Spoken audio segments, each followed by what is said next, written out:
Welcome to Big TV digital exclusive. Sindhu నది లోయలో భారీగా బంగారం బయటపడింది.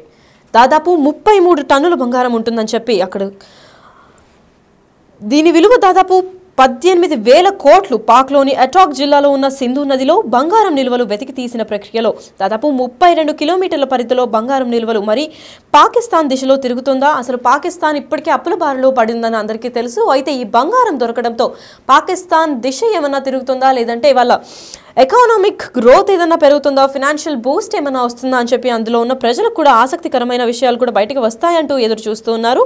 మంచి రోజులు వస్తాయంటూ అక్కడ ప్రజలు కూడా చాలా ఆశల్లో వెయిట్ చేస్తున్నారు. అయితే ఇదే నేపథ్యంలో ఇస్లామాబాద్ అంటే పాకిస్తాన్లోని పంజాబ్ ప్రావిన్స్ అటాక్ జిల్లాలో ఉన్న సింధు నది లోయలో భారీగా బంగారం నిల్వలను గుర్తించారు. దాదాపు 32.6 టన్నుల బంగారం నిల్వలు ఉన్నాయని, వాటి విలువ దాదాపు 18,000 కోట్లు అంటే 600 బిలియన్ పాకిస్తాన్ రూపాయల్లో ఉంటుందని అంచనా కూడా వేశారు. బయోలాజికల్ రిజర్వాయర్ ఆఫ్ పాకిస్తాన్ దాంట్లో చూసుకుంటే దానిలో కూడా వివరాలు ధృవీకరించినట్టు తెలుస్తోంది. అయితే పాక్ ప్రజలకు మంచి రోజులు వస్తాయా అని అంటే పాకిస్తాన్లో ఓవైపు నిత్యావసరాల ధరలు, ఇంధన ధరలు కూడా కొండెక్కి ప్రజల జీవితాలకి భారంగా మార్చే ఈ రోజుల్లో మరోవైపు వరుస ఉగ్రదాడులతో ఎంతోమంది ప్రజలు, సైనికులు, భద్రతా సిబ్బంది ప్రాణాలు కోల్పోతూ ఉన్నారు. అయితే ఇదే నేపథ్యంలో బంగారు నిల్వలు బయటపడ్డాయనే వార్త భవిష్యత్తుపై పాక్కు కొత్త ఆశలను రేకెత్తించాయి. వెలికి తీసిన ప్రక్రియలో మొదలైతే పాకిస్తాన్ ఆర్థిక వ్యవస్థ కొత్త రెక్కలు తొడిగేందుకు ఆస్కారం ఉంటుందని కూడా తెలిపారు. దేశంపై ఉన్న అప్పుల బారి నుంచి తగ్గించేందుకు బాటలు పడతాయని కూడా అక్కడ ఉన్న ప్రభుత్వం తెలిపారు. పాక్ కరెన్సీ విలువ కొంత మేరకు బలోపేతం అవుతోంది. వెరసి నిత్యావసరాల ధరలు, ఇంధన ధరలు దిగొచ్చి సామాన్య ప్రజలకు కూడా ఊరట కల్పిస్తుందని చెప్పి అక్కడున్న ప్రభుత్వం కూడా డిక్లేర్ చేశారు. త్వరలో అధికారిక ప్రకటన కూడా వస్తుందని చెప్పి అటాక్ జిల్లాలోని సింధు నదిలో బంగారం నిల్వలను వెతికి తీసి ఈ ప్రక్రియలో ప్రారంభించడం పూర్తి చేసి దృష్టిలో పెట్టామని చెప్పి పంజాబ్ ప్రావిన్స్ గనుల శాఖ మంత్రి ఇబ్రహీం హసన్ మురాద్ కూడా ప్రకటించారు. 32 కిలోమీటర్ల పరిధిలో బంగారం నిల్వలు విస్తరించి ఉన్నాయని చెప్పి కూడా ఆయన తెలిపారు. అయితే పంజాబ్ ప్రావిన్స్ ఇంకా ఖైర్ ఫంక్వాలా ప్రావిన్స్లో పరిధిలో అంటే ఈ రెండు పరిధిలో పలు ఇతర ప్రాంతాల్లో కూడా బంగారు నిల్వలను గుర్తిస్తున్నాము అని చెప్పి అక్కడ ప్రభుత్వం తెలిపారు. పెషావర్ బేసిన్లో ఇంకా ముర్దాన్ బేసిన్స్లో కూడా సైతం చాలా వరకు బంగారు నిల్వలు ఉన్నాయని పేర్కొన్నారు. ఆయా ప్రాంతాల్లో అక్రమ మైనింగ్ పైన కూడా నిషేధం చేయబడుతోంది. అయితే నిషేధించడం అమలవుతుందని ఇబ్రహీం హసన్ మురాద్ కూడా తెలిపినట్టు తెలుస్తోంది. ప్రభుత్వం ఆధ్వర్యంలోనే బంగారు గనుల్లో మైనింగ్ జరుగుతుందని కూడా స్పష్టం చేశారు. సింధు నది హిమాలయాల్లో జన్మించిన పాక్ మీదుగా ప్రవహించే అరేబియన్ సముద్రంలో కలుస్తోంది. అయితే సింధు నది హిమాలయాల్లో దిగువని టెక్టానిక్ ప్లేట్స్ కదలిక ఎక్కువగా ఉంటాయి కాబట్టి ఈ చర్యల వల్లే అక్కడ బంగారం అణువులు కూడా ఏర్పడుతూ ఉంటాయి. అవి సింధు నది ప్రవాహం ద్వారా పాకిస్తాన్లోని నదికి ప్రవాహిస్తూ ఆ పరిధిలోకి కూడా వ్యాపిస్తూ ఉంటాయి. వందల ఏళ్ల తరబడి నిరంతరంగా ఈ సింధు నది ప్రవాహం జరుగుతూనే ఉంది.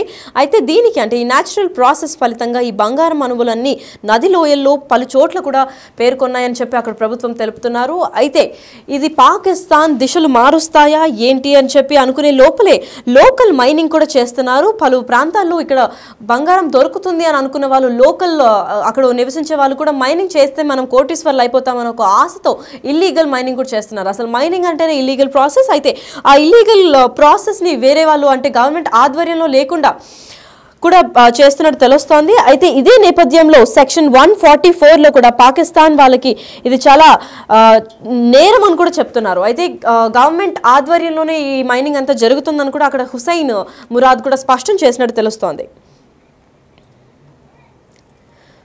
అలావుద్దీన్ అద్భుత దీపం ఉందో లేదో కానీ ఇలాంటి ఓ ఆశా దీపం పాకిస్తాన్కు అయితే కనిపించిందని చెప్పుకోవచ్చు. ఒకవేళ అది దక్కితే మాత్రం తీవ్ర ఆర్థిక సంక్షోభం నుంచి కొట్టుమిట్టాడుతున్న పాకిస్తాన్కు భారీ ఊరట కల్పిస్తోంది అని కూడా చెప్పుకోవచ్చు. ఎందుకంటే పంజాబ్ ప్రావిన్స్ అటాక్ జిల్లాలో ఉన్న సింధు నది లోయలో భారీగా బంగారం నిల్వలు గుర్తించినట్టు తెలుస్తున్నారు.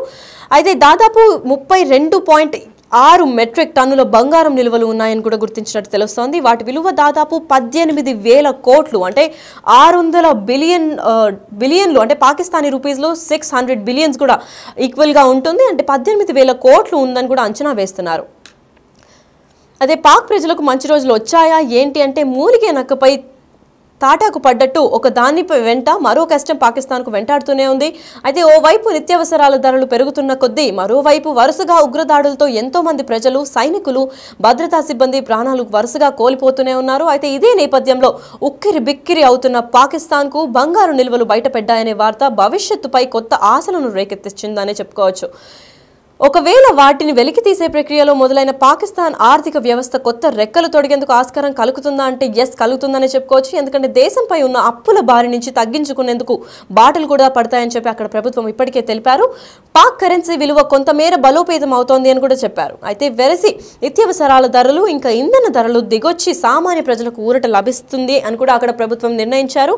త్వరలో అధికారిక ప్రకటన కూడా బయటకు వచ్చే ఛాన్సులు ఉన్నాయని చెప్తున్నారు. అయితే అటాక్ జిల్లాలోని సింధు నదిలో బంగారం నిల్వలు వెతికి తీసే ప్రక్రియలో ప్రారంభించడంపై పూర్తి దృష్టి పెట్టామని చెప్పి పంజాబ్ ప్రావిన్స్ గనుల శాఖ మంత్రి ఇబ్రహీం హుస్సేన్ మురాద్ కూడా ప్రకటించినట్టు తెలుస్తోంది. అయితే 32 కిలోమీటర్ల పరిధిలో బంగారం నిల్వలు విస్తరించి ఉన్నాయని కూడా ఆయన తెలిపారు. అయితే పంజాబ్ ప్రావిన్స్ ఇంకా ఖైబర్ పఖ్వాన్లు భావిస్తున్న ఆ పరిధి లోపల ఉన్న ఇతర ప్రాంతాల్లో కూడా బంగారు నిల్వలు గుర్తిస్తున్నాము అని చెప్పారు. అయితే పెషావర్ బేసిన్ ఇంకా మురద్ బేసిన్లో సైతం ఈ బంగారు నిల్వలు ఉన్నాయని కూడా పేర్కొన్నారు. అయితే పలు ప్రాంతాల్లో పాకిస్తాన్లో ఉట్టి సింధు నదిలోనే కాకుండా పలు ప్రాంతాల్లో కూడా బంగారం వెలికి తీసే ప్రయత్నం మేము చేస్తున్నాము. ఇక్కడ కూడా మైన్ చేస్తే ప్రాపర్ మైనింగ్ అంటూ జరిగితే గవర్నమెంట్ ఆధ్వర్యంలో బయటకి వస్తాయి. ఇంకా చాలా ప్లేసెస్లో కూడా బంగారం ఉంది అని కూడా వాళ్ళు చెప్తున్నారు.